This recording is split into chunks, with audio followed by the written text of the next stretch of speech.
Hello YouTube. Today I'm coming from you from the new channel, which is gonna be cool. We're gonna have lots of gameplay, commentaries, and some montages and some really cool stuff going on. First, I would like to say that this is not me playing because my file share thing on Black Ops was not working as I wanted it to. So this is what this is what I get for not having a good file share, I guess. But so yeah, this is Pink Corn. He's got a new channel coming out too. It's True Cinema, TruCiinema. There's some capital funky stuff going on there, but I do not know what's going. But don't know how that format goes. But today I would like to start off with just kind of like what's going on with Black Ops 2 and how I like it or not like it. It's a pretty good game. I don't think it's any way better than like World at War or like MW2, which I think a lot of people would agree with me. But it is definitely better than Black Ops 1, like substantially better than Black Ops 1. And I think that you see that a lot with Treyarch. It seems like they kind of took a step down with Black Ops, but it seems like they've kind of come up again with this with Black Ops 2. It's a pretty good game. I would like to say something about Nuketown and how at first it was 24-hour because if you pre-ordered it or not, and it kind of went away, and I don't know why. I mean, they had the bonus thing now, but you still don't get Nuketown that often, and that can be frustrating because in the past you got Nuketown 24/7, and that and you know we went there early and got the pre-order, so I think we deserve to have that perk and doing that.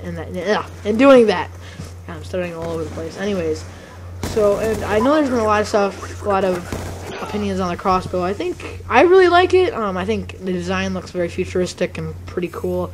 And it's a lot better than Black Ops original one, and it's just a lot better. It's stronger, and it doesn't seem like it's so inaccurate that it's hard to even play with it.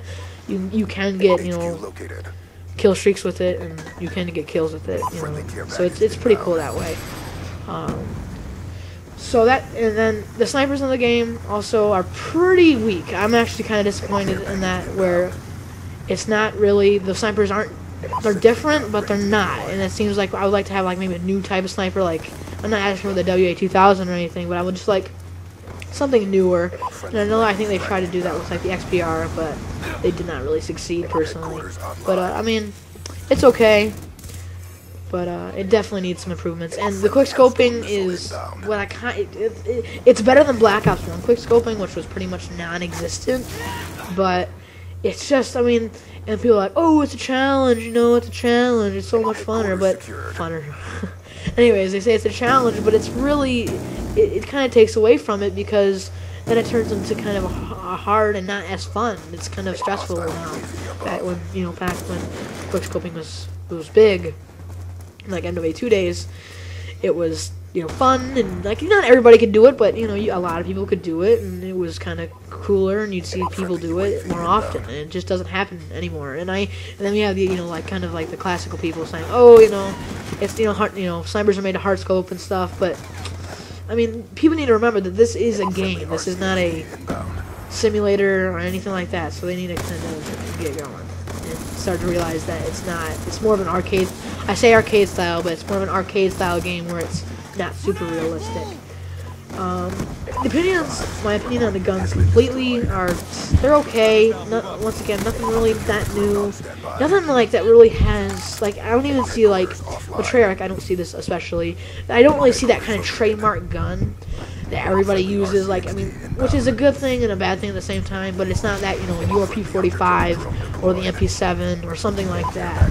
But so yeah, I mean, I feel that they're a little just not working very well. And then once again, the perks and how they changed that around, where you can't get gun perks. I mean, you can't have your perks relate to your guns, which I find a little strange, because that was kind of what the game's been on for a long time, and they changed a lot.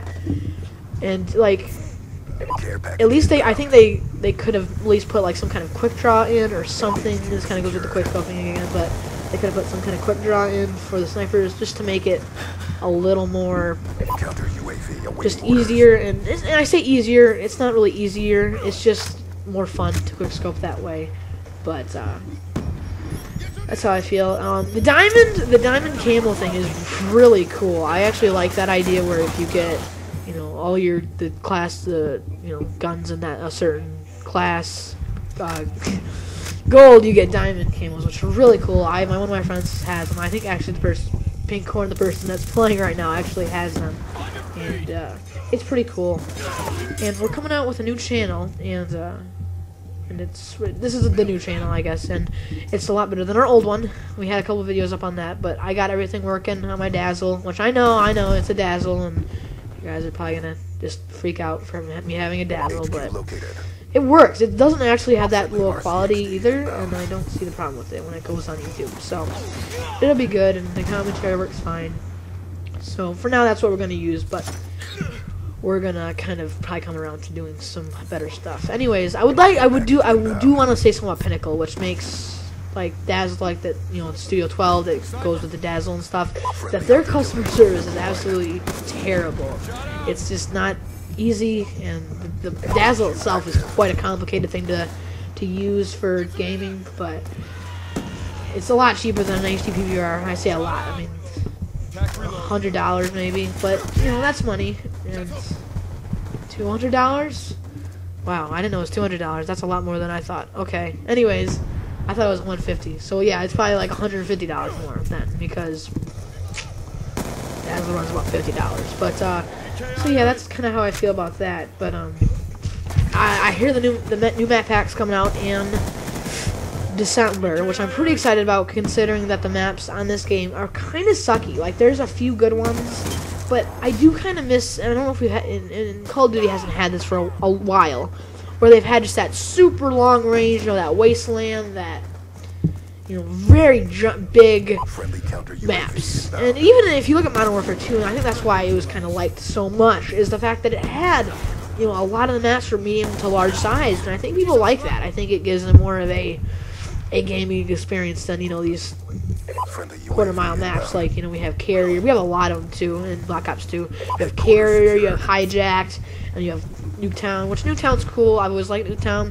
But, I mean, it's just a lot of small maps. And even if you go into maybe a little bit bigger maps, like Yemen, and, like, not slums, but, like, yeah, oh, speaking of slums, that's another small map. But Yemen and that one in Pakistan, I forgot what that was, but those maps are just like, they're even not, I don't even know if you can classify those as medium-sized, because they're just not that big, and it can get a little frustrating. I guess the biggest one you have, that'd be the closest thing to a large map, would be, like, Drone, I guess. Like, that's about what I can think of.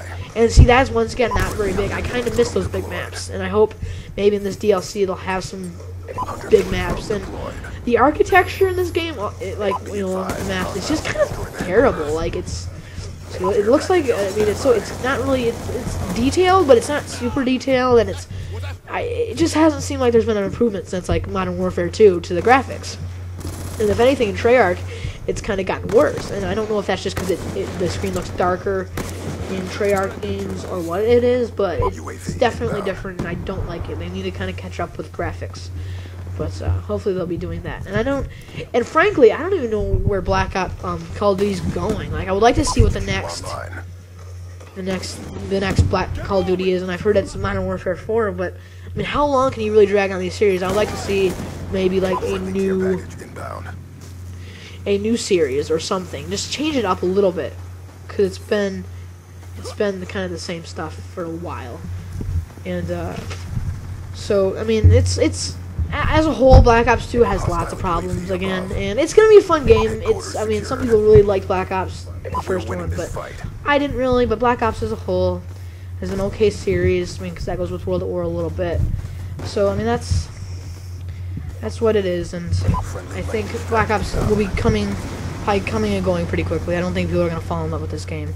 In this last couple seconds, we just kind of sit here, but yeah. So this is my first commentary.